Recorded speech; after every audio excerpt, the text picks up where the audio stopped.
somebody's grilling. It's smelling good. Alright, yo. How y'all doing? Look at that lake. Beautiful lake. We're back, man, on the Rebel for another video on this beautiful Monday. And it's basically been a year since we've got the bike. 2 days from now will be a year. And I can say that I'm happy. I'm very happy with my purchase. I enjoyed the bike quite a bit. I mean, we've made videos talking about the pros and cons, things I love and hate about the bike. Obviously, limited knowledge. I only have this, like, you know, probably 1,800-ish miles of bike experience. Like, on-road experience, I should say.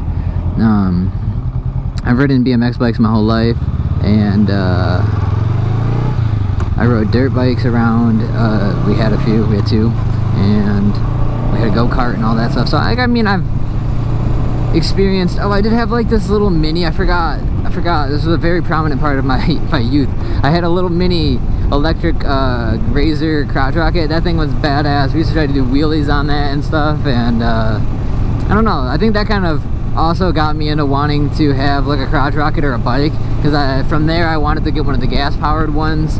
And I actually ended up smashing one of my cousin's little gas powered crotch rockets, because I just didn't know what I was doing at the time. I was really young. It was the first gas powered little bike I ever rode, and I tried to wheelie it because I was like, yo, it's got to be like the electric one, right? No, it stood up and just literally I went backwards. Sorry, thank you. I went backwards, and the wheelie, you know, I just throttled it, and the bike pulled away, and I held onto the throttle while doing the wheelie. It was just, you know, not a good thing, because it dragged me and cheese grated my body. So yeah, those were like very big moments, I guess, or things in my life that got me into wanting to have a bike. I still would love to get like a CBR 650 at some point, and that'll probably be a thing.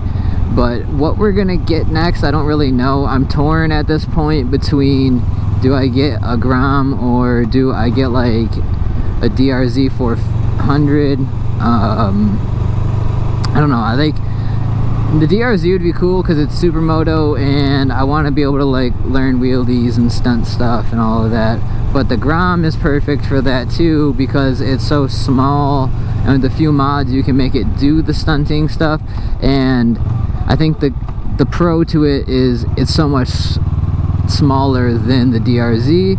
The con to it is you run out of power pretty quickly with the Grom versus the DRZ, which would be, I mean, obviously a step down kind of in power from this bike, but it's also a little bit lighter and things of that nature. So I don't know. I don't really know what to do. That's why I'm kind of torn at this point.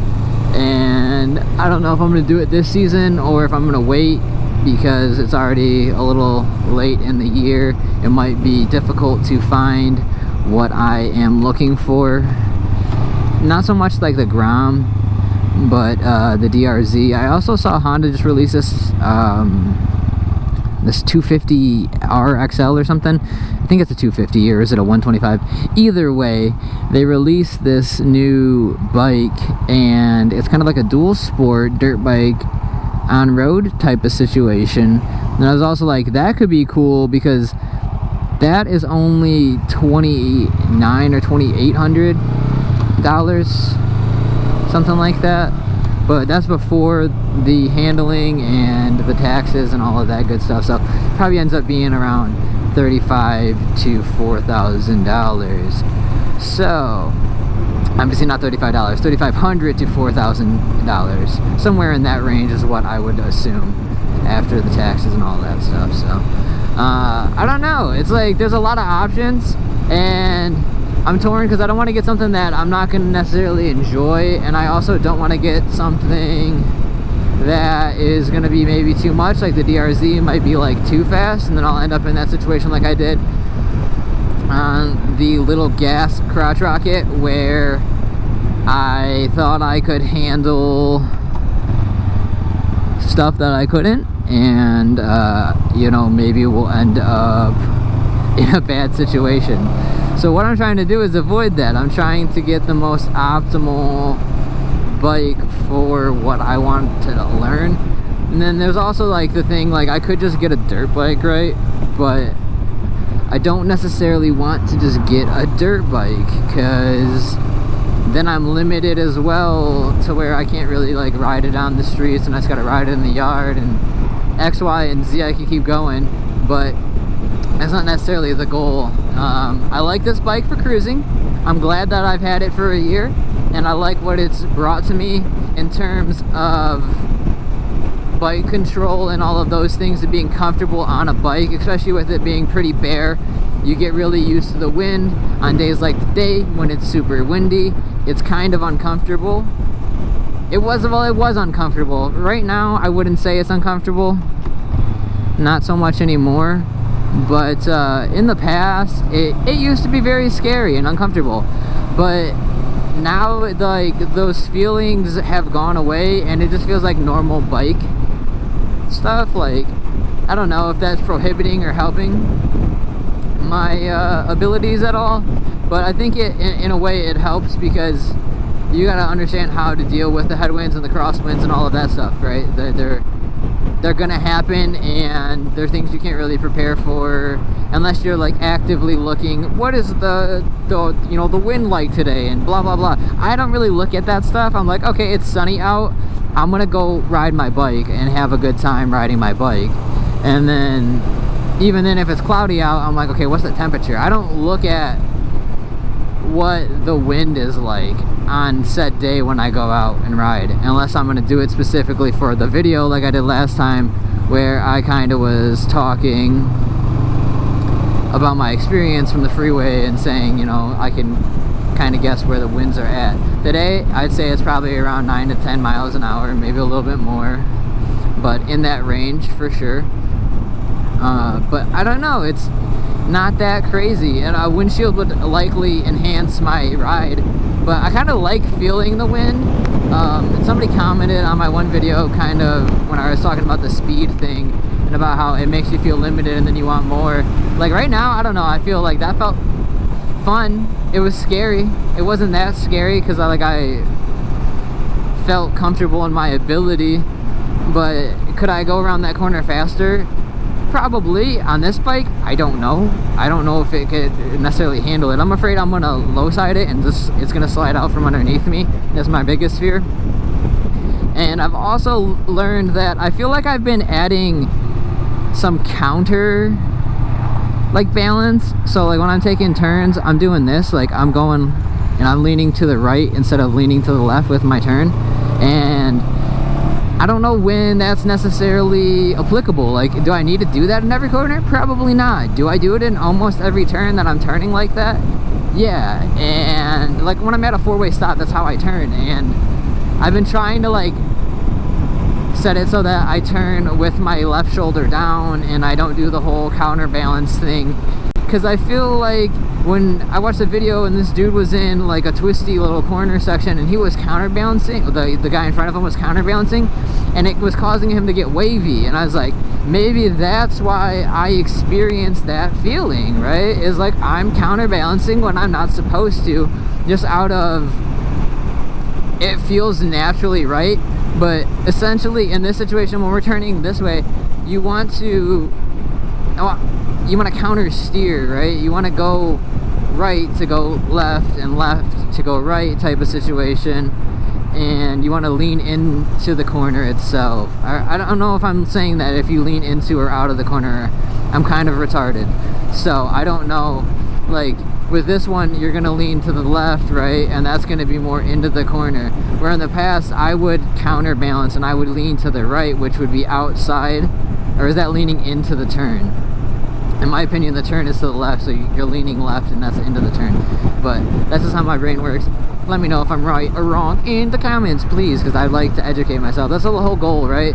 Is trying to educate myself and other people at the same time, while also enjoying life the way that I want to enjoy it, right? I'm not trying to impose my views or opinions on anybody and tell you this is right or wrong or that's how you're supposed to do things. But yeah, I don't know. That's what I've learned over this year of riding my bike and conversing with people in the comments and seeing other people's opinions on riding.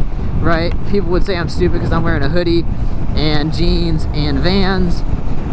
People would say I'm stupid because I've ridden without gloves. People would say I'm stupid because I got these under bar mirrors. People say I'm stupid because I don't have the full shield. Not necessarily stupid, I shouldn't say I'm that, but you know, everybody has their own opinion and way that they like to operate and ride, but there are also right and wrong ways to do things when it comes to physics and when you're riding, right? So am I supposed to lean to the right and push my bike out underneath me around corners like that and balance that way, or should I balance to the left and knee out? Like, does it depend on the type of bike that you're riding? So those are like my biggest holdups at the 1 year of having basically an endorsement and riding.